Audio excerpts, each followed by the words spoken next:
This video contains subject matter that may be offensive and disturbing to some people.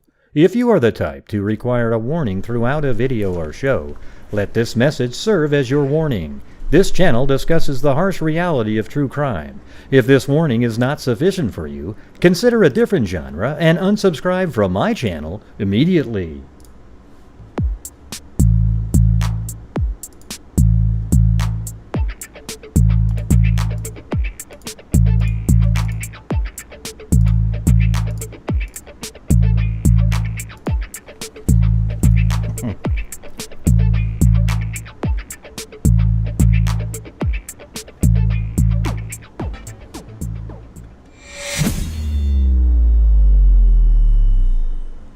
That was crazy, you guys. I don't know. I think there's if I go live and I don't have the right code in it, it uses the streaming software from your phone. But hey, you got to see us do some crazy stuff. So anyways, our guest right now tonight is Dr. Colleen Fitzpatrick from Identifinders International. She's channel friend. She comes on all the time, and here she is. All right, so give a warm welcome to Dr. Colleen Fitzpatrick. All right. And also, don't forget to give me a warm welcome to, Gray Hughes. Wow. That didn't quite sound the same. You got a little bit more than I did. Sounds like somebody crossing a bridge. I think they all got to go. They are going to watch this beforehand now, the whole skit. I think that was on the pre-show show, But, yeah. Yeah. So I'm trying to put a comment in there. I can't put a comment and say hi to everybody. It says subscribers only mode or something, and I can't. I'm trying to write a comment, and they won't let me. I'll turn off the subscriber only. Hold on. Yeah, okay, because I can't say anything. I can't say to anybody, hi, everybody. Well, aren't you a subscriber? Just a subscriber to my channel? Just hit the thing. Just subscribe? Subscribe to my channel. Hit the button below it. And then you have to just wait a minute, and then you can comment. The button below it says leave. Okay. Yeah, you just hit that button. Man, you mean on all I said is only channel subscribers of 1 minute or longer can see messages. Learn more. Okay. Yeah, so you just have to wait a minute. You can't even see the message? Oh, they can't see yours. Hey, but thanks, Dennis. Did you guys enjoy the sort of behind the scenes conversation? You got to see here, eat a little bit. We were talking about the funding. It's like it's hard. The amount of shows that I do to make it all work out, it's tough. And you heard her even say, man, I don't think I could do that.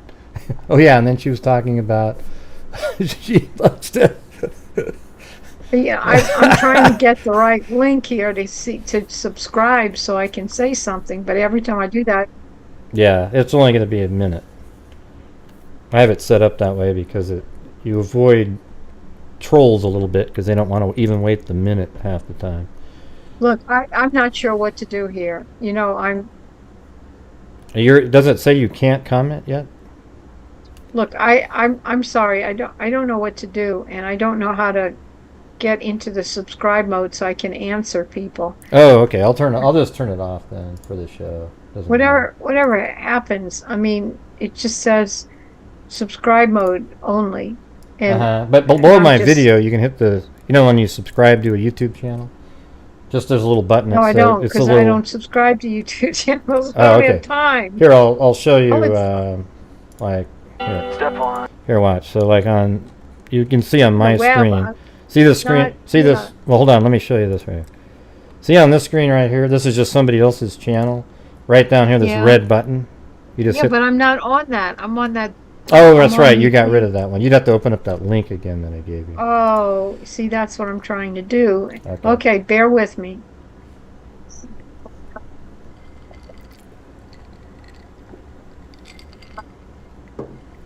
Man, you guys see? I just did. All right. And it says subscribers mode only now. Yeah, well, it'll say it for a minute, but like now, if you have that chat open, it should All right. All right. All right. There you are. All right. So you've had a lot of stuff going on recently. Yeah. I'll let you know if it says subscriber mode, but if it goes away, I'll let everybody know. Okay, let me know, and then if it Um, doesn't, I'll just turn it off. Okay. okay. All right. We're good.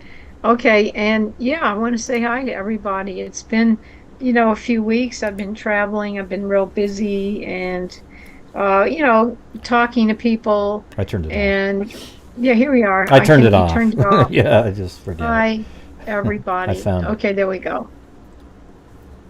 There we go. Got it. Got it. Hello. This is fun. Hello. Hello. There you go. There you go. Oh, no, it wasn't quite hello, but you get it. Okay. So anyway, how's everybody doing out there in Freakland? Pretty good. Pretty good. Yeah, it's been kind of a while, but not too long.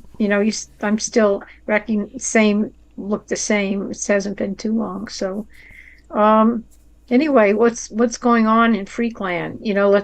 We have a lot to talk about here, and I'll parcel my news out throughout the next hour, so everybody has to stay tuned, so you don't get it all at one time. Don't want to. We'll slow play and back after the break. Yeah, so let us know. Right. we'll reveal the murder after we get back. Yeah. No, we'll reveal the results of the DNA test after we have 50 commercials. Did you ever watch Art Bell or listen to him? I mean, I have on occasion. Let me close my door. He's not alive anymore. Yeah, I have. But he was the master at that. Just kind of slow play. And then, like, hours later, you finally get to something. Yeah. What's so funny, the funniest, if ever you listen to the original War of the Worlds, where the War of the Worlds, that. Yeah, well, you listen to the original that came on in the 1930s. Yeah, with Orson and Welles. that's just it. It's hysterical because you actually start with like a televised or on the radio. They're actually radioizing or broadcasting like it was like the Stardust Room where there's ballroom, there's dance music and people are dancing and they're talking about various people having fun and kind of social type stuff, and then they say we interrupt this for a special bulletin. There's flying saucers that have landed in New Jersey. Yeah. And then they say we'll update you as we need to, and then they go back to the ballroom dance music like nothing's wrong. It's like, you're like, what? But people actually believed it. It was weird. Orson Welles was the one. I actually had the cassette tape of that a while back. I listened to it, and it was almost so funny. What's going to happen, but at that time people didn't know. So anyway, listen to that, and it's like, tune in. We'll be back. Like, who cares that there's aliens here? We just got a commercial break. Yeah, and they're carrying nuclear weapons and armed with the COVID virus. Mm-hmm. We'll come back and we'll now we return to our regularly scheduled program. What? Yeah. It's really funny. So anyway, hi, how everybody's doing? Where do you want to start? Well, I guess you could tell us about the Somerton man. Yeah. Because we never talked if after I wanted that. to. Yeah. Does anybody want to hear about the Somerton man? I think they do. Oh, nobody's saying they want. Okay, well, let's go on to something else. Yeah. Oh yeah. Okay. Okay. Oh yes, everybody's saying yes. Okay. I'll tell you. You want to know about the Somerton man? Is that okay, Gray? I mean, is that okay to start with? Yeah. I think that did the audio just get really weird for you guys a second ago? Because it just switched over to that weird. I think I figured out what's kind of going on here. But yeah, start off with the Somerton man. I have to switch back to that other driver after. Okay. Everybody know who the guy was, right? Okay. Yeah. I think everybody does. He's this guy. He was found on a beach in 1948 outside of Adelaide, Australia, on Glenelg Beach. And he was found early in the morning. People had seen him the night before, kind of laying on the beach. And he was laying kind of with his head cocked up, against the wall. He had a suit, a tie. He had shoes. I think he may have taken his shoes off. I'm not sure. So anyway, they come back the next morning and the guy's dead. And he's kind of laying there and he's got like a cigarette that's poised on his collar, like he had been smoking it and it fell out and it just landed there. So they go collect him, and they find out he's got no tags in his clothes. Yeah. Hi, Linda. Good to see you. So, anyway, they bring him back and it looks like, I mean, if you do an autopsy, it looks like he's been poisoned, but they can never really find any poison in his system. He's got no tags in his clothes and it looks like he's been poisoned, but they don't see any poison in his system. So they they don't know who he is and they start to investigate and people kind of say, I think I saw him last night and stuff like that. Well, shortly after that they found a suitcase in the local train station. Adelaide is not a big city. And they find this suitcase and apparently they think he arrived on the night train from Melbourne, and then he kind of was around the train station. He checked his suitcase. He got a bus ticket to the beach nearby, but then he winds up taking the trolley and the tram. And they have the suitcase and they trace his motions, his activities to get to the beach, but that's the end of it. All right. So in the suitcase, they open that up and it's his. It really is his. They find ties, they find uh, underwear, shirts, they find a few tools, they find some orange thread, they find some postcards and some drawing materials and stuff like that. But there's nothing to identify the man, and all the tags have been taken out of his clothes. So they still don't know who he is, except there's only one clue to his identity, and that is there are 3 items in the suitcase, and they have a name that has been, it's been stenciled, I think, in India ink, because I guess in those days people did that. And it was a tie with the name Tkeane. There is a duffel bag or a laundry bag with Keane, and there's like a t-shirt with Kean or Keane on it. There's 3 items, and I forget if the first initial appears. I think it's on the tie that the first initial, and it looks almost like a J, but it's really a T, they think. So, and it has a few laundry, what is it, dry cleaner tickets. The dry cleaner always staples that ticket into your shirt and you hate it because it irritates your neck and then you have to take it out. It's got a few of those in there. So, they put this in the paper. Nobody can identify this guy. Nobody knows who he is. So, this is kind of puzzling, and it goes away in a few months, and there's a inquiry in the coroner's office, and they say, yeah, we can't find any poison in his system. We don't know who he is. There's a couple of poisons that don't show up, but they won't say what their names are in court because they don't want anybody to know it, right? So after a while, they decide to bury the guy, and they take plaster cast of his upper torso. And the plaster cast kind of goes somewhere and he gets buried. While about the time he's buried, of course, they have his clothes in the evidence locker, I guess. And they're putting his pants away and they find this pocket. It's like a watch pocket. And inside the watch pocket, there's a strip of paper. And there's only 2 words on the paper. And it's called Tamam, Tamam. And there's a space. And then there's SHUD, Tom and Should. So sometimes it's called the Tom and Should mystery.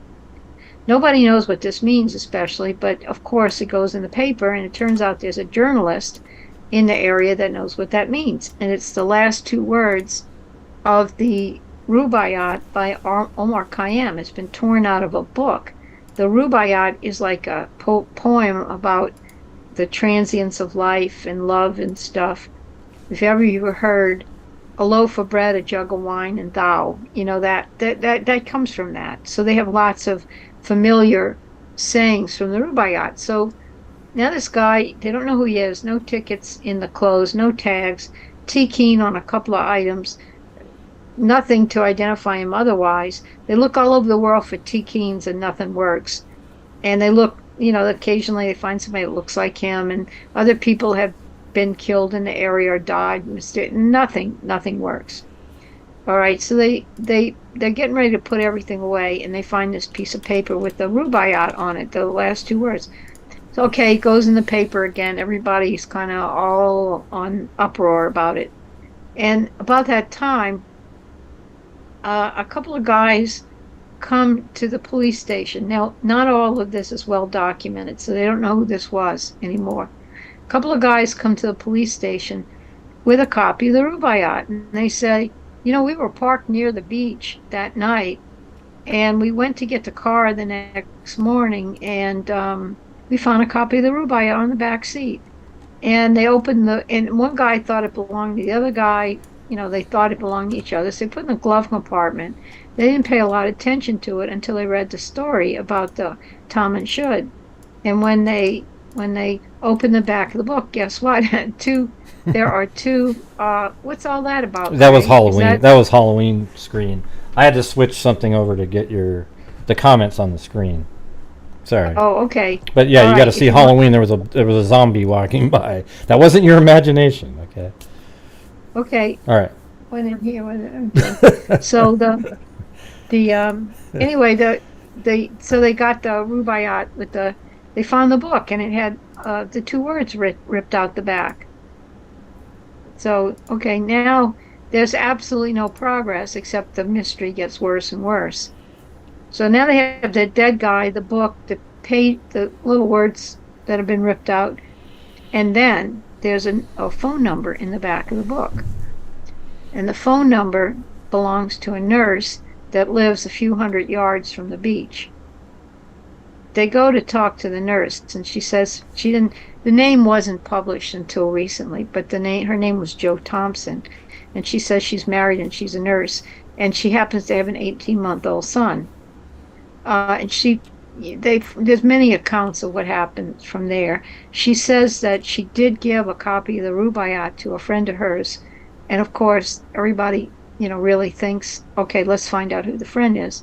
And she gives the name as a man named Alfred Boxall, and they go chase Alfred Boxall down thinking they've got it and everything, and it's not. Alfred Boxall's alive and well, living in Sydney, and he still has his copy of the rubaiyat. So that's not the right guy.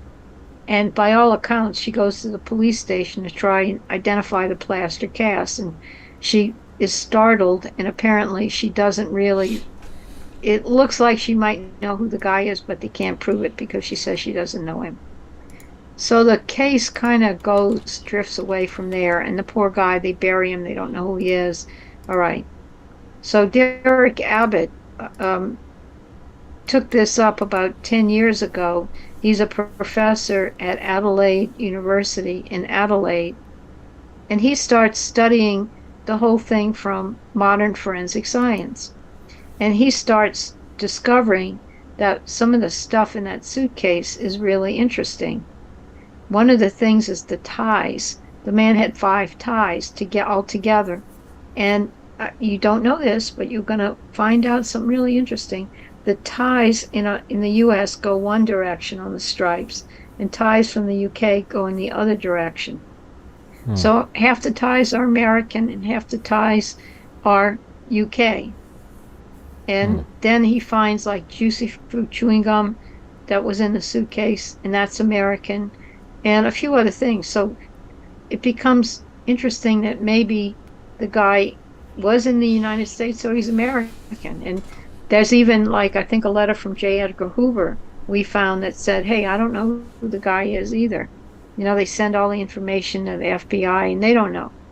And this goes on. So Derek, we find, and then when they did the plaster cast, it turned out they caught hair in the plaster cast. So the hair is now in the plaster cast in the museum in Adelaide. And 10 years ago, Derek got permission to get access to the plaster cast and the hair, and they let him take some of the hair. But he didn't just take any hair. If there was bundles of hair, and he had somebody come in and take only the hair from the center of the bundles that had not been exposed to the plaster.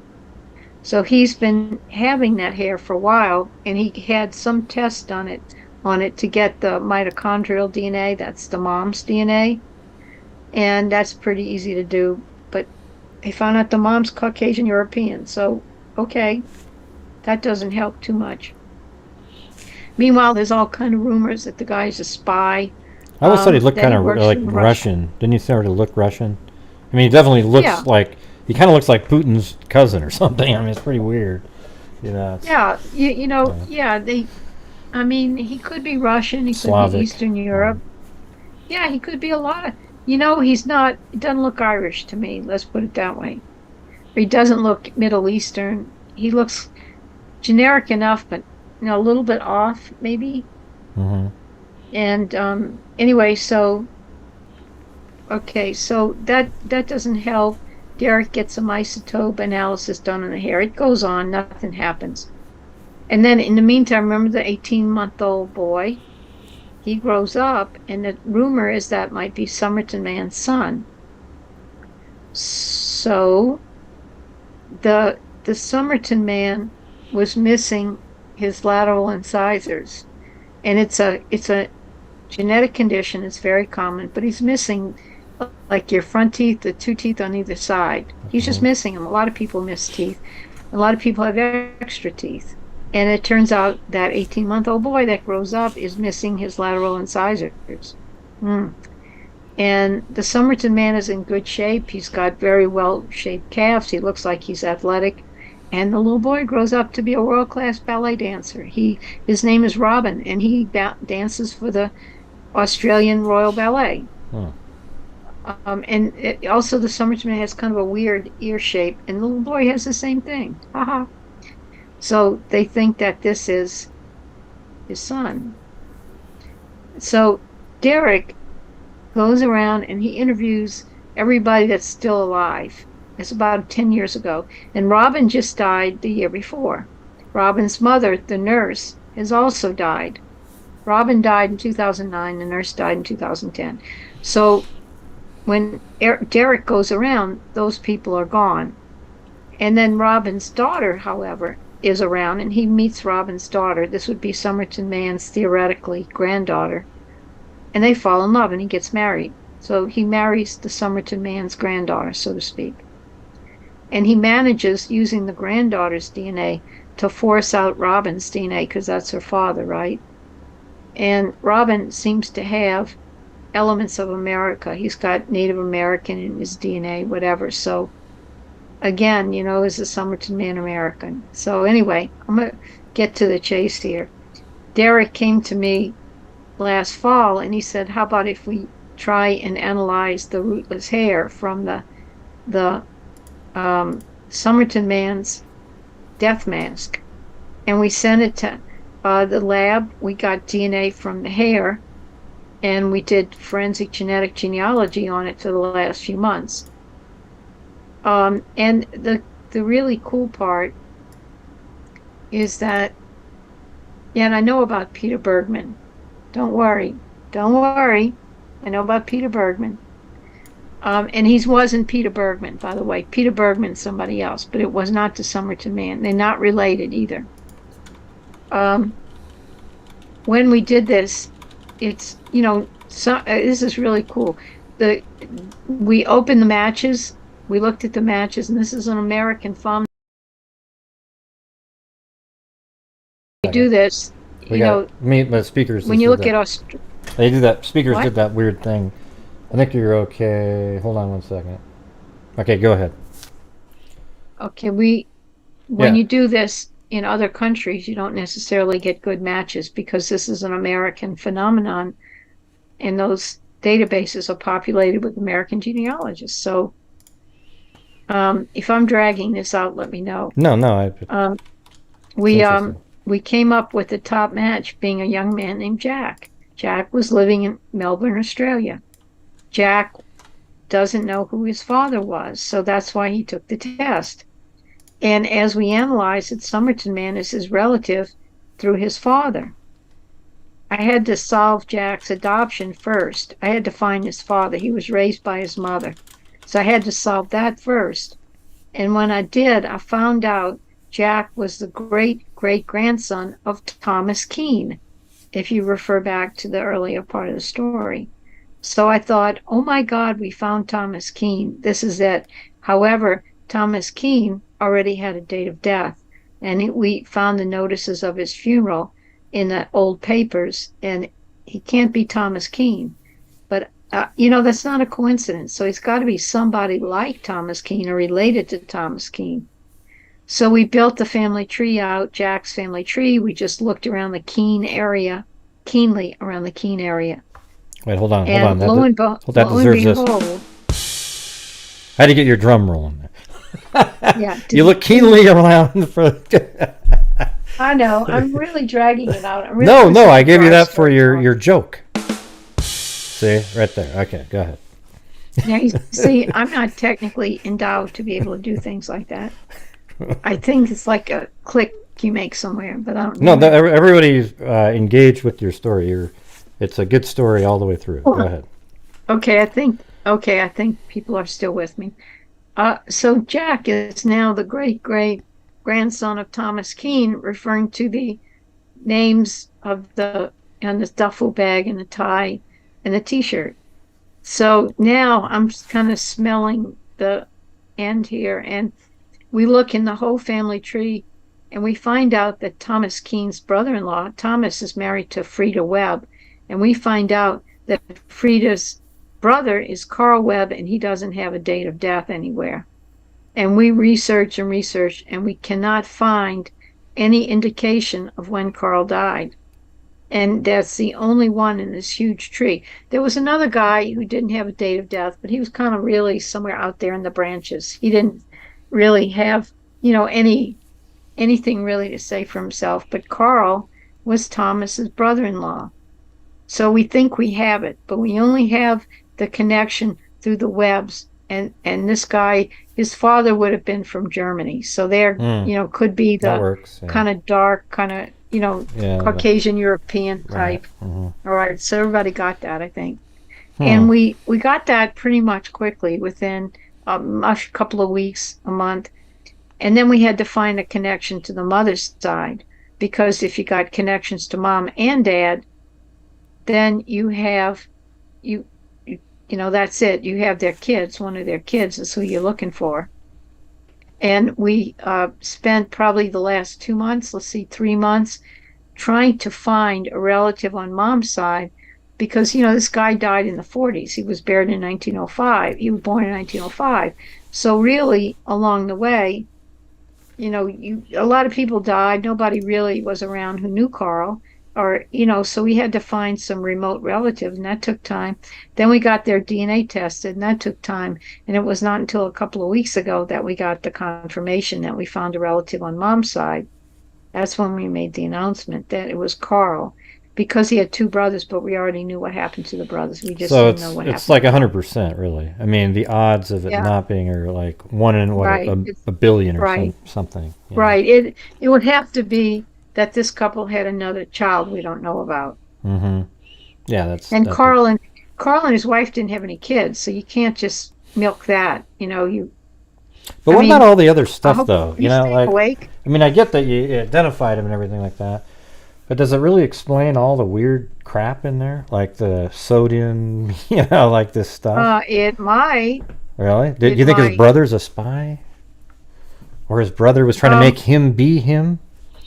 Come on, there you go. He was trying to... You mean his brother, and he exchanged identity with his brother? Yeah, he tried to make it seem like he died because his brother was a spy.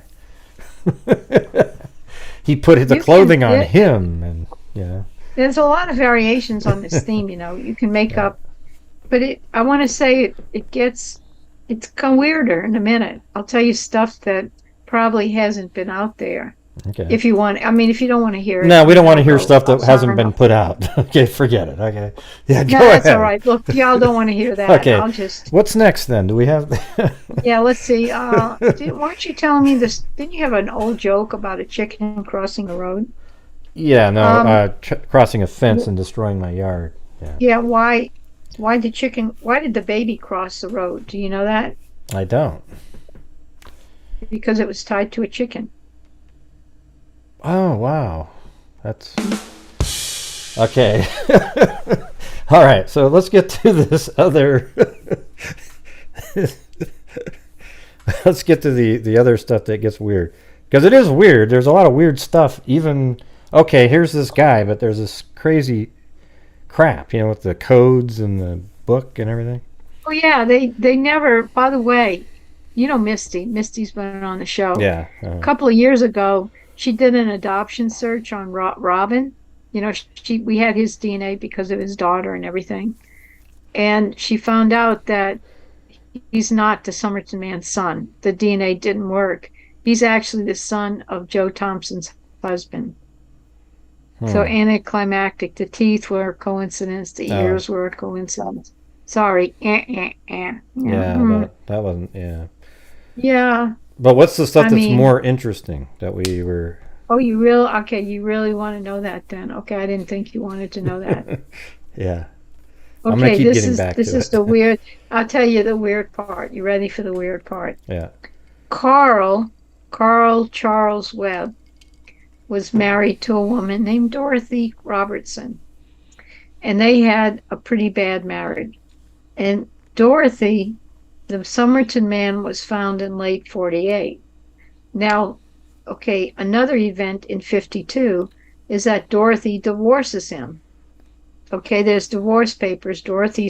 She had left him in, I think, April of the previous year, and then they were living somewhere. She leaves, and then like in September of that year, he leaves. So this is a year before he's found dead on the beach. So she's already gone. We don't know if she was in touch with him. We don't know.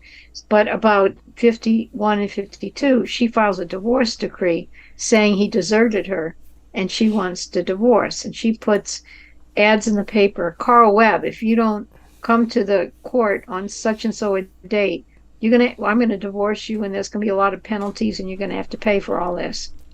And of course, nothing happens. She proceeds with the divorce, and she has to write 7 or 8 pages just explaining why she's divorcing him. And she says that he's moody, that he seems to be okay sometimes, but that he gets in rages. He insults her. He smashes the dishes in the kitchen. At other times, he's very depressed. He goes to bed at 7 o'clock and he doesn't come out of his room. He's a gambler. He asks for all her money when she earns money.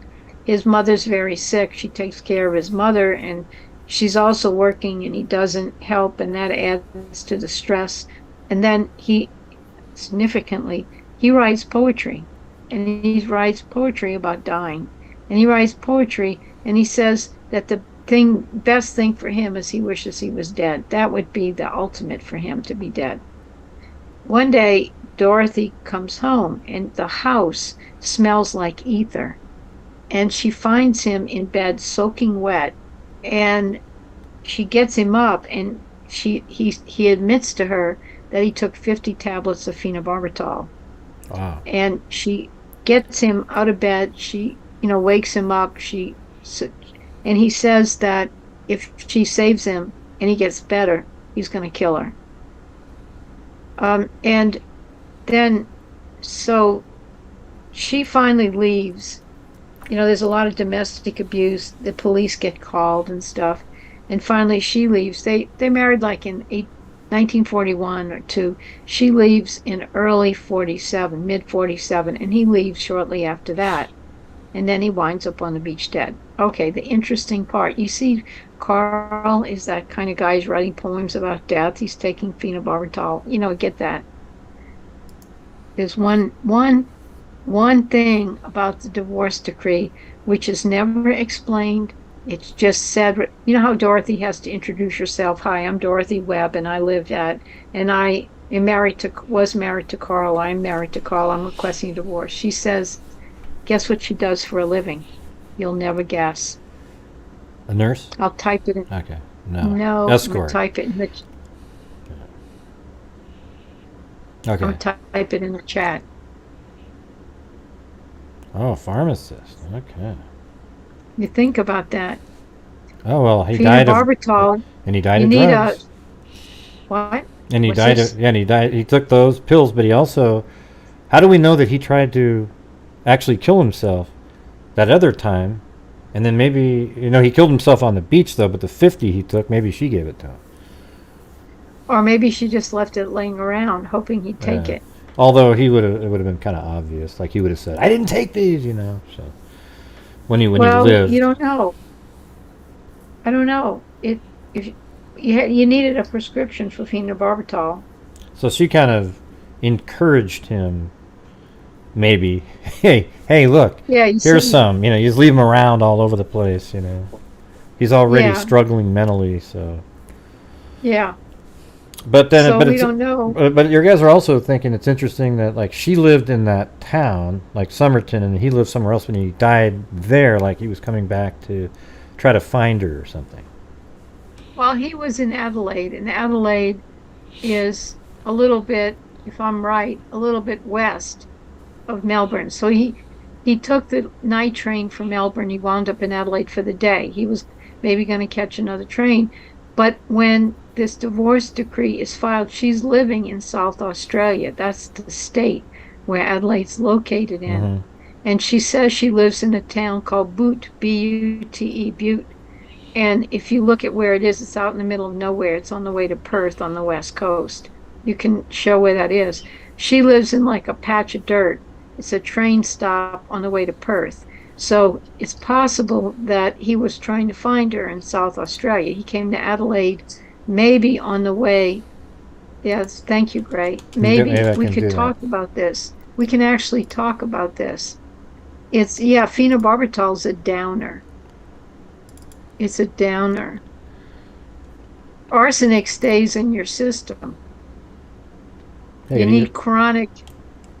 Arsenic is chronic poisoning. You don't just take one whopping dose. You could, but so look where BUTE is. Okay. I can't get a bead on that. That looks like San Francisco to me. This is in Australia, Gray. Is that Perth? Yeah, we're in the right place. Okay. That's right there. Well, okay, that's. Wow, look at tiny little. Yeah, see, here's Australia. See. Okay, that's good. Show people where. So the body was found right here, and she lived right there.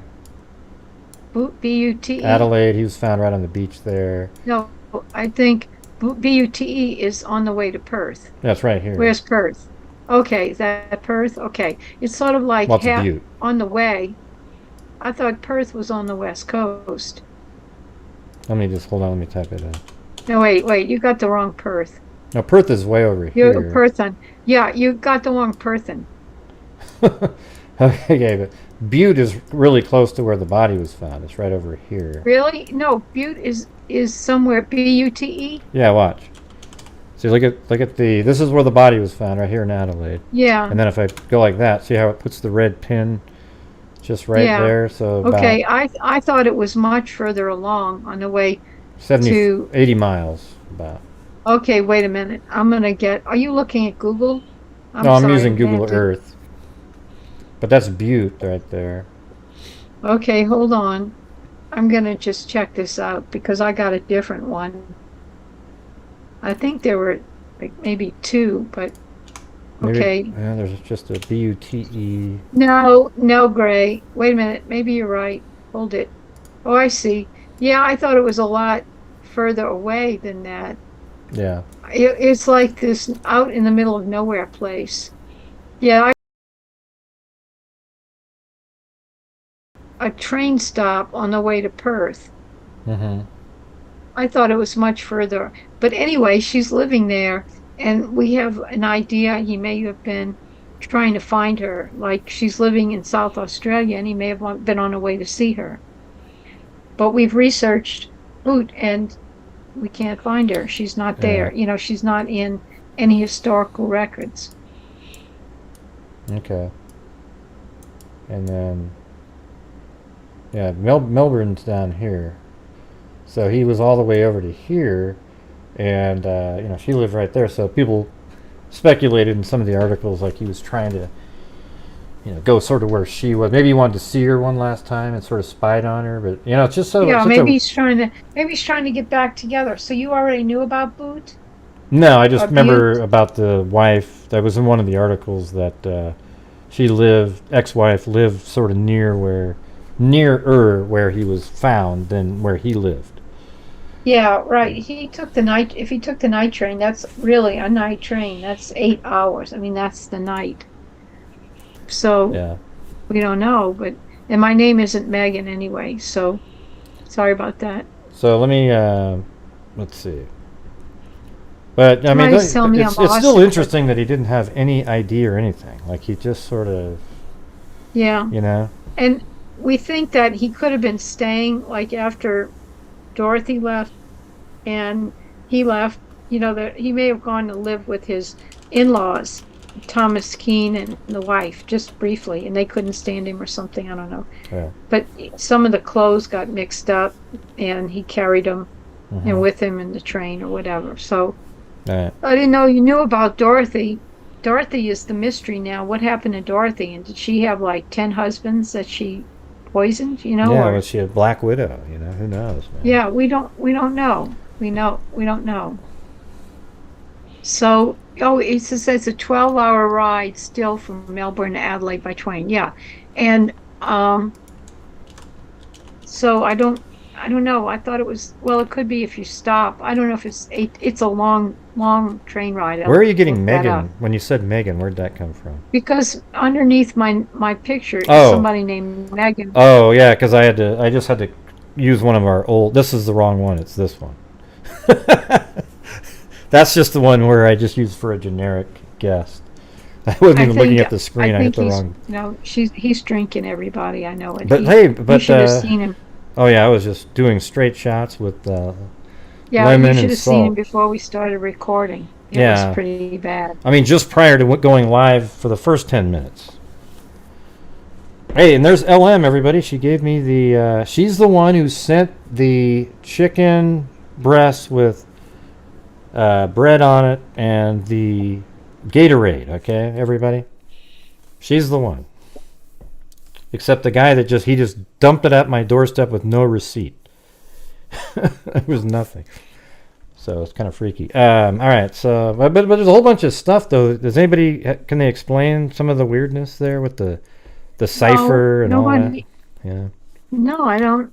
That's kind of where we're at. Is that Derek has his minions. His group. Like you have your freaks. He's got his freaks, Derek shaped freaks to Derek type freaks, and we found like little tidbits about Carl. We found some ads. He was selling his car. He started to sell off all of his stuff, fancy tennis racket, his car. Right when he got married, he started selling all his stuff. So we think he may have been gambling money away and trying to pay debts. Um, we found he got hurt in a football match. We found he worked for his father's bakery, but he took a vacation, and there was a little thing in the paper how he was going camping.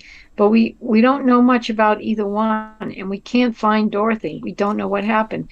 We talked to her nephew, and her nephew, who's elderly person, said, I don't know, but she died in the 90s. My mom, her sister Phyllis, is my mom, and Phyllis, just I remember she died, and Phyllis sent some money to get her buried. She lived in New South Wales.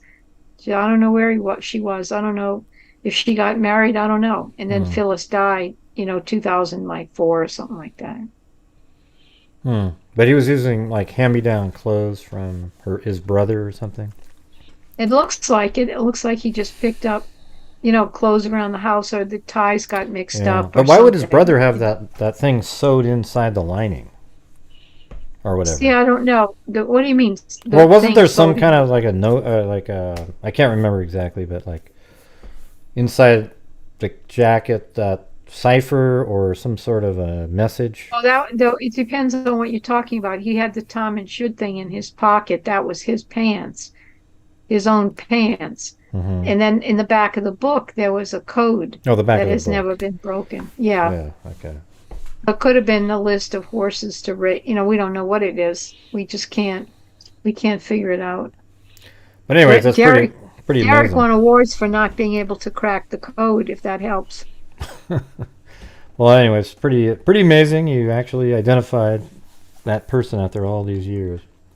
Yeah, Webb is kind of like British, isn't it, or English or something? But you said it is part German. It was from Germany. His name was Weber, and he just said Webb. I see, Weber. Okay. Okay, so I don't know. Anyway, that's what happened, and we cracked, and it was based on hair that was like 75 years old. That he got from the plaster cast. So, is everybody okay with the story? Is anybody missing anything? Nobody was laughing or anything, so. Because they're not sure. They're like, wow, that's interesting. Yeah, they didn't keep track of narcotics, I don't think. Mm-hmm. He must have hung around with Aussies. I don't know. Nobody knows about Dorothy. No. So if anybody, now, don't just run out and find somebody called Dorothy Robertson and thinks it's the same one, because we found plenty of Dorothy Robertsons, and you got to get the right one now. She's born in 1920, so we don't know when she died, sometime in the 90s. That's it. We don't know. Yeah. So let's see. What else we got? I guess that was in the papers, and you just gave us more information that was in the papers. That was in the papers, so thank you for that. About it, that's about it. So I don't know. Well, there was other updates on other things, I guess. Oh yeah, I was going to update you on some other things, but anyway, let's see. Where do you want me to start? I have a bunch of other news for the freaks there if you want to hear it, but you probably don't want to hear it, so I'm gonna. So after this break, we'll decide whether or not we're gonna. Yeah, after the break, we'll reveal the results of the DNA test. Yeah. But come back next. The commercial break is going to be 10 minutes long. And you won't believe what we found. Yeah. I'll tell you that there's some big news. I'll tell you some news that you're going to want to hear. Remember the Vermont case, and we didn't get enough DNA from the powder? Mm-hmm. Remember all that, right? Yeah. We found some more powder, and we have a chance of doing it. We sent the powder. We found a new lab that's better than the one that we are using. You're talking about Addison County? Yeah. Oh, man. Jesus. If you can get that one back going, I'd be pumped. Yeah, we're trying. We sent the DNA off. We sent it to a lab in Canada. We found out about that apparently, gives a lot of better results. No guarantees, but I just want to say, Freaks, Gray and I were talking about trying to get, the people exhumed again and everything. And because, we tried the bone powder, and we said, well, let's try another tooth or another bone. So we don't have one. Oh, they're still buried somewhere. Oh, gosh. And I contacted the medical examiner. I said, are you interested in an exhumation? We have a donation that might cover it. And she said, no, that they wanted to leave the people in peace. But they said it takes licenses from the town, licenses from the state. The district attorney has to write a letter saying that it's okay because they have no living relatives. And she went on, and actually she was saying, no way in hell, please leave me alone. So very politely. So I politely said, thank you for your help. But then I asked the lab IMF, I said, what's going on with that? You have extra powder or what? And he looked in the archives. Yes, there's bone powder left. So we've sent it to Canada and asked the guy to look at it to see if he's got enough. And we can try one more extraction, and that's going to be the ultimate. So it's not dead yet. Wow. So cross your fingers, everybody. I didn't even know that. Thank you for doing that. I was telling, I didn't tell everybody, you're the first ones to know. I didn't even tell Gray. Yeah, no, it just right here. But well, I appreciate you doing that, trying to, at least giving it one more shot with something. Yeah. Is that okay, everybody? Okay, here's hoping. Oh, there's Sandals there. Yeah, everybody's crossing their fingers, little stars. Yeah, it's kind of exciting, to find that in the back room underneath the sofa or something. That is some extra bone powder. Hey, let's try that. What do you say there? Yeah, Jesse, you want to try that bone powder? Yeah, I think so, Mamie. Yeah, yeah, I don't know. What about you? Yeah, it looks like good bone powder, bone powder. yeah. And Yeah, Addison okay. County Doe is the one where there was an elder woman was found with a child, and then Juvenile somebody and they a thought was teenager. older, but it turns out they were both children. So it's likely that they were children of the adult, and it was a woman. So no, it doesn't seem like there was anybody reported missing. So identifying them would get their names back, but it might also lead to a kind of an interesting investigation into, well, you got her name. Who was she married to? What did he do after that? Did he ever say anything? Did he get remarried right away? Did he move over here? Or did he disappear off the face of the earth too? And maybe his body was just put somewhere else by some other unknown people. But anyways, it could be really an interesting story behind it. That might be Dorothy Robertson. Who knows? Wouldn't that be interesting? There you go. There you go. Yeah, and yeah, so that's kind of big news. I thought you guys would want to. Um, How do you feel about it? Did it sound like they can just really they're much more sensitive in detecting DNA out of powder? Apparently, I've heard good things about the lab in Canada where the one in that we went to, Austria, tried hard, but they didn't get anything out of it. And now it's in, one last chance that some of the people in the community are really like really high-fiving about the new lab. So I don't know. We're gonna try. I don't I know. hope that one Like doesn't if get it shut doesn't down. work, don't burn my house down if it doesn't work, okay? Well, I'm hopeful that since they're in Canada, they're not one of the ones that'll get gobbled up and unavailable to all the rest of you guys. It's from Toronto, Okay. Toronto, Canada, Lakehead University. Yeah. Well, that's good. Okay, so just to let you know, we keep trying, and I think it was okay to go ahead. We used some money from the slush fund to do that, Yeah. Yeah. but we figured since that's such a kind of interesting case to all the freaks that we'd go ahead and surprise you with the news. So Well, thank I you. hope that's Very cool. I'm glad yeah. it was good to be surprised. I had no idea what you were talking. Even I thought that was just done. Done and gone. But hey, Well, it's not done until the fat lady sings, right. and I've lost a lot of weight lately, and Yeah. And there's powder flying across the nation or the world right now. Gonna land in even as Canada. Yeah. even as we speak. So what about the other So, ones that we talked about? okay, there's the Klamath Falls, from Oh yeah, Oregon. the cigarette. Yeah, but yeah. Oh yeah, Gray, that's going just great, and it's going to be No what way. they're doing. IMF is validating their machines and everything, their DNA machines, and so there's like official stuff they're doing, kind of getting everything, but they need to run a few cases kind of to get their feet on the ground and understand. And they asked if they could run Klamath Falls like at the top of the list because one of the top ones because it's from a cigarette butt and they got lots of DNA. And so they need like a cigarette butt, they need that kind of sample to put in their machine. With the other ones, there's probably like semen, there's probably blood, and Hmm. here's a cigarette, and then there's probably something else. They need a cigarette butt because people do cigarette butts. So they jumped the queue.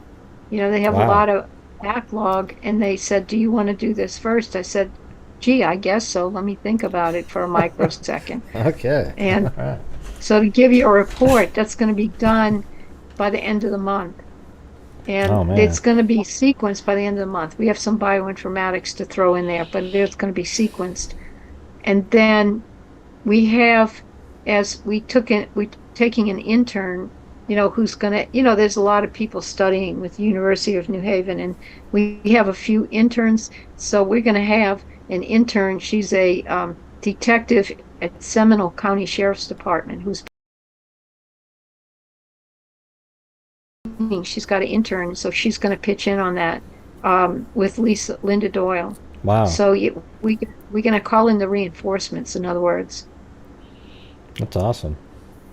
So, okay. Well, Isn't that I mean cool? that the that case is more of a the cigarette butt doesn't necessarily lead right to somebody, but it's a person apparently that was at, in the area that maybe they know something more, but they don't even know the names of these people. So, right. So it's an investigative lead, basically, a real one. Yeah, I mean, it's enough there for them to think that it might be the killer. So let's say it's worth trying. We don't know the story behind it, but they think it might be the killer. So the name is Ronald Bowes, Bowes is the name of the victim. I think I can tell you that. Yeah, I actually went over it one time. I have a folder on it. Maybe I'll go over it again pretty soon here, just to. Yeah, you can even tell me, because I read a lot and then I forget. Well, I think in my memory there was at the house. Like he was killed at the house, and she was the wife or girlfriend was there, and some oddness with that. But it turns out, like, I think a safe or something. I can't remember if it was a safe involved or not. But the car was dumped in a lake. That his car was dumped in like a lake or reservoir or something. And they pulled the car out, but it was kind of odd. I have to go back and remember what the hell they told me. Let me see if I can find it. What did they say? Let me see if I can find it in our notes. Yeah, I was in a conversation with the sheriff and one of the detectives like 3 weeks ago or something. I just can't remember. Yeah, let me see if I have it in my notes. It's Ronald Bowes, and it's coming up. Just a minute. Okay, let me see. We can find it. Yeah. Oh, here it is. I got it. Yeah, something about the safe.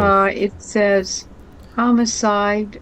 Let me see. Oh yeah, it was the cigarette butt was collected from the scene in 2009 from the driveway. It was tested by the Oregon State Police Crime Lab, and one unknown male identified from the cigarette, but it was not the victim.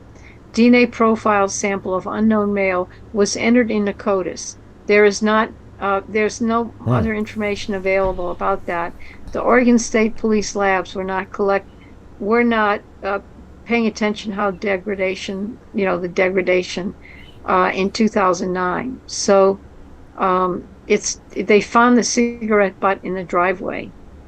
That's pretty interesting that it doesn't match. And it doesn't match the victim or probably anybody else that they know of. Yeah.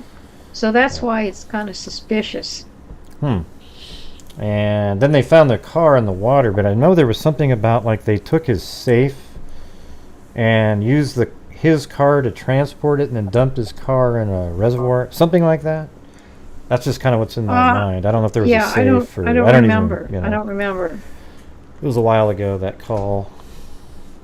So I'd have to go back and try to really sit down and remember it. Yeah. What? Any of the other ones in the works too? Yeah, I wanted to say. I'm sorry, I got distracted.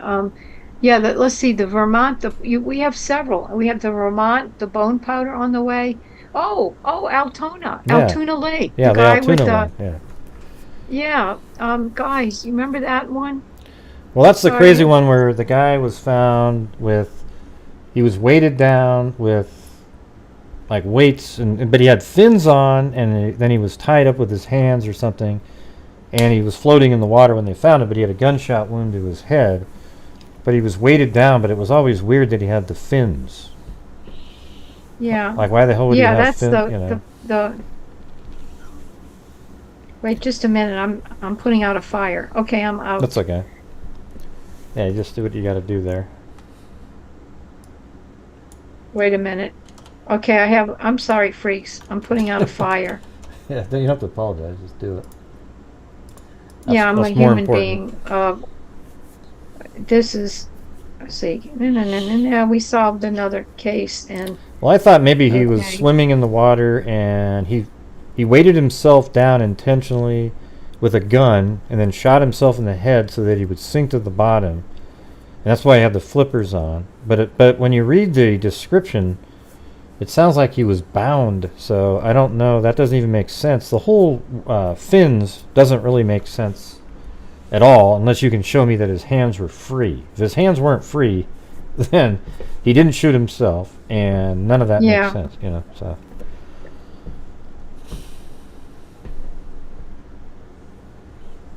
Yeah. I'm putting out a fire. I'll be right there. That's okay. Thank you, guys. Tina Williams and Sleuth and Sandoz. I'm back.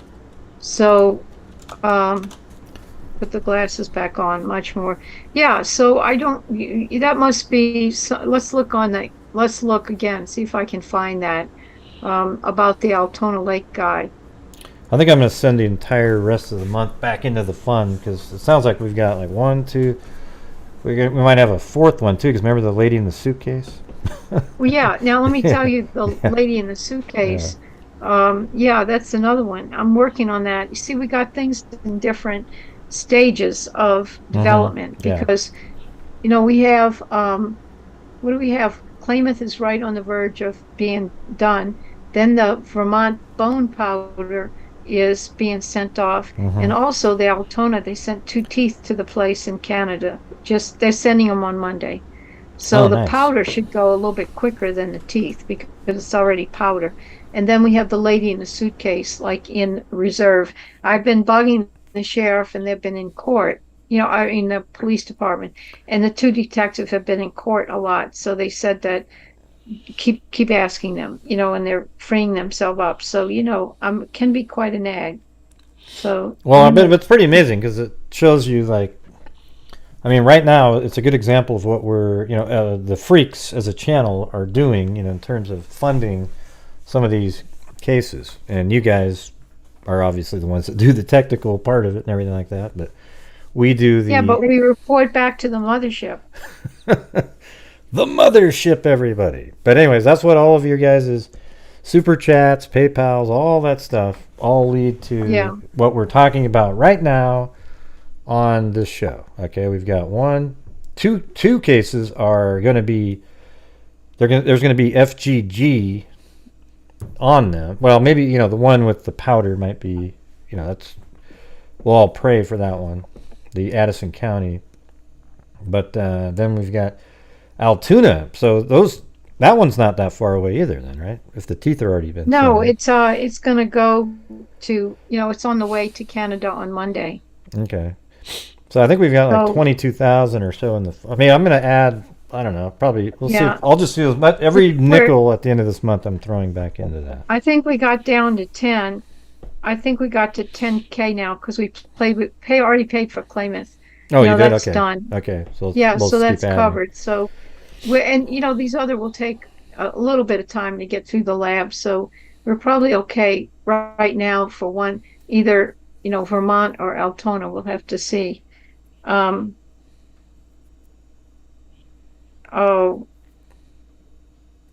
He's still putting out the fires? We actually solved a case in Kent, Michigan, and everybody's mad at me. Why? How come? Because we solved it and they didn't mention us. Well, they shouldn't be mad at you. That's the idiots in the news. Yeah, they told me Monday during the press conference. Yeah, anyway, so now I got everybody mad at me. Well, they shouldn't be mad at you. What did you do wrong? Well, they're mad at me because I talked to the detective and they were going to issue a press release. They jumped the gun. They were going to issue a press release, but not talk about that it was genealogy that solved the case. And our name isn't in the genealogy in the press release, so it's all viral and we're not included. Mm-hmm. So I got to write the guy, and now they're all mad at me for, so. Yeah. Oh, well. So I just don't want to deal with it. We don't get enough press, but we do appreciate you guys having us on the show. That is something. Yeah, I mean, you should. It's just, I always think it's kind of irresponsible when, basically they didn't want to, they were concerned about mentioning genealogy, and they, it's a mess again. We missed the boat again. FGG is probably the greatest lead in the history of mankind. It's like, obviously, it's a huge part of the case, and these people just sort of, Yeah, we just can't. Let's see. Gray, do you have a playlist of these cases? No, I don't. I mean, I just talk about them during shows. But Altoona, I mean, maybe we could do a show where we just go over these same ones that we're talking about tonight. Yeah, I don't know. I mean, not you. I'll do it. I mean, I'm just saying on one of my shows, I'll just make one that I go over what we know. But do you got to go and take care of your... Put out the fire? No, I will in a minute. And, I say it was originally... I'm sorry, guys. Originally Monday, but then he said early in the week. Well, maybe they're all over me now, and I have to say I didn't handle it exactly right, but I handled it the way they told me they were going to handle it. So now all the announcements out and our name isn't in it. So everybody's pissed at me. Yeah, well, I mean, it's frustrating. I mean, how can you force somebody to put it in? Right, they should be ashamed of themselves for not putting it in. Whoever put the right. I mean, you're just God. You know what? That's the part of the industry that actually kind of sucks. Caring about having to get the recognition, but that's how it works. The thing is you shouldn't have to worry about it. The people who used you should just know that that's what they're going to be doing, instead of having you go, hey, did you remember to mention it? Oh, crap. How did you forget? There's no way you forgot. So anyways, that stuff's really frustrating. Yeah. Right. I'm sorry, freaks. I'm tired of people criticizing me. Well, we're not criticizing anyway, you. I'm gonna let everybody else just... I'm sorry, freaks, but I'm back. Thank you, guys. Well, we think you're awesome. There's always mistakes thank you for made that. out there. Oh, thank you for the donation. Hey, thanks, Eugenie. Eugenie. Really nice. All right, let me put that in there. Yeah, Eugenie or Eugenie, whatever. I call her Eugenie, and she's from Eugene, Oregon. So I just say you're not... Oh, that might be her screen name. Not then. Corvalli, but Eugenie. All right, Loretta Reyes, thank you. Okay, maybe it will get you more media interviews. I have so many media interviews. Yeah. It does suck. Yeah, thank you for your generous... thank you, guys. Yeah, it was... Anyway. So, I think you're probably like one of the favorite people of every single person that sees you on my channel. Oh, thank you, guys. Okay, so that's really nice don't feel, like everybody has weird moments and days where something doesn't go right, and then people get hypercritical and stuff like that. But you're not to blame. If people don't mention you, that's their... I mean, it's ridiculous that they wouldn't mention you, and you almost shouldn't ever even have to say, "Hey, make sure to mention me," or us. The thing is, I'll tell you the kind of thing that goes on is a lot of these departments haven't solved any cases with genealogy, and they're a little cautious in saying that they used it because they don't know what it is. They don't, need to. They're afraid it might, influence the juries one way or the other. Mm-hmm. They said that they want our name mentioned. I said they're going to have a press conference on maybe Monday or early in the week, and I said, okay, that's fine. Did we want our name mentioned? I said, yeah, we do. So it wasn't almost an option. They didn't want to say genealogy right out the gate. They're a little concerned about that. So now the press release went viral and we're not in it. So now everybody's pissed at me. So anyway, thank you for all the good comments anyway. I'm a little bit upset, but yeah, I'm here. I'm back. Yeah, I'm just not a media hound. Like, I'm not pounding on them saying, you better tell our name out there and so on. Why don't you tell us about Altoona then? Because remember, you were about to talk about that a few minutes ago. Yeah, I was just saying that the people, finally, we got them off the dime. And we said, hey, we actually have somebody who's interested in funding it, and it'd be great. And they said, okay, we'll get off the dime. And that was it, So it went really fast, and they are sending 2 teeth on Monday to Canada, to the lab in Canada. So I think we're going to be good on that. They're not degraded at all, really. Yeah. Right. Sounds kind of gross. So fresh teeth. Yeah. So look, I'm going to have to go because I have a fire to put out. Yeah. Okay. Let me just. But thanks for having me on the show. I'm gonna say bye. Oh, there's Amber. Bye, Amber. Yeah, well, thank you for coming on, and it was really awesome, and I really thank you so much for giving one more shot at the Addison County with some powder you found underneath the couch. I don't know how you found it. Yeah, right. It's pretty exciting, isn't it? Oh, Yeah, really? Very okay. cool. Very cool. I mean, I'm optimistic about it. All Yeah, right? okay. Look, guys, I'll see you later. I got Okay. some fires to put out. Well, good but luck I with the appreciate fires. it. Okay, I'll send you some. Well, bye, I'll guys. send you See some you water later. vibes. All right, see you later. Okay, I'll Have a be good back one. soon. All right, Bye. bye. Yeah, poor Colleen. That sucks for her there. You know, it's like that does suck. You know, it sucks when people don't give credit when they use other people. You know, and that happens a lot on YouTube. You know, you see that all the time. People just, yeah. They get all their ideas, all their thoughts, and their videos, and ideas and concepts, and they never mention the people they get them from. You know, and this is a deal where they're the ones that actually probably provided the name of the killer, and somehow they're not mentioned in an article. Really? Are you kidding me? Yeah. So, anyways, I think I'll end this stream and I'll come back on and do another stream.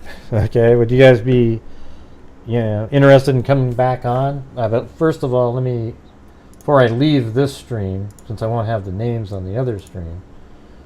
Actually, I lost them all. Do I have the right? Oh, there it is. Okay. So I think it's, gosh, I don't know. Dan Carr, Being Nancy, Tawny Lee, One Sly Angel, Linda Howell, as in Linda Mulder Howell of the Cattle Mutilations and Crop Circle. Cheyenne R., Plato, Jessica Schubach. Isn't that great news, Plato, by the way? Jessica Schubach, Kathy Friedenmaker, Tina Williams, Sleuth and Sandals, Mountain Jam 71, Geek Mom 2, Eugenie, Loretta Reyes, and Tamara, who I thought sent me the chicken breasts because she had that little wink in there, but it turns out it was LM. My sleuthing ability didn't work on that one. And then also thank you very much to Mag. Let's see. No Place Like Home Crochet. And Being Nancy, she has medical problems and gets tired. I'm on the East Coast. I'm still a supporter even if I can't make your presentations. Well, thank you very much, Being Nancy. I hope you feel better. And Paulette Leonard. All right. So, anyways, that was pretty crazy. Thank you, Dennis, for calling, because it's crazy. If you don't have the right code in and you hit live stream, it actually just starts streaming automatically with no warning. And I was just waiting to come on. But you guys probably got to see how we're kind of the same, maybe even a little goofier behind the scenes. Did you hear my new break music, by the way, that was on? So we have this break music. Listen. Right, the kind of, Thursday night at 8. Okay, now here's the new one now.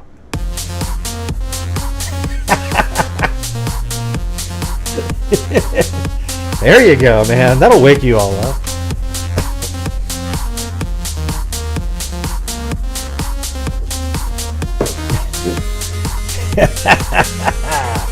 You know what I'm saying? Woo! Bam! Yeah. Alright. And tonight, everybody, Dr. Colleen Fitzpatrick will be on to talk about the Somerton Mass and all the zany things that goes on in her life. Right after this message.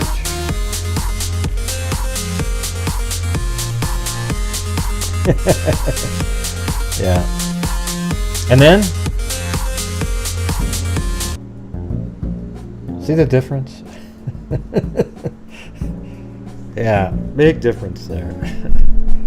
I guess it just depends on the night, right? All right, you guys. I'll try to come back in like 20 minutes or so. All right, 25 minutes. All right, but thank you very much, Colleen, for coming on, and we'll see you guys later. And as I always say, everybody, until next time, be safe out there.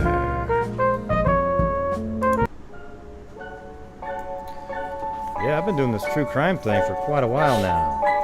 And during this whole time, I have not seen one person that is a crime dissector, plug rejector. I'm a certified human lie detector. Gonna get ya on a stretcher if you try and play me like an old projector. Crime sector is my nectar. Professor Greg is gonna give another lecture. Crime collector, freak connector, and I'm always gonna be a pup protector. Fool deflector, interceptor, and I'm meaner than a spectre with a vector on his pector. With hey everybody, vector. Thank you! Just remember I've a temple fucking checker. I have no agenda, I'm no pretender, and I'll serve it to you straight without the blender. And in the end, I'm gonna send ya on a mission to reveal the true offender. Hey, I also want to say thank you, freaks, to all of you. You guys are what make it happen. I mean, I do the shows, you guys support the channel, then I send a large portion of the money to charities because that's what I feel like doing. And without you guys, we wouldn't be doing it. And you can see right there, just listening to tonight, how much stuff is going on. We've already got Daniel Armentrout. We've got the cigarette butt case. We've got Altoona. We've got Addison County, another shot at that one, and the woman in the suitcase up in Washington.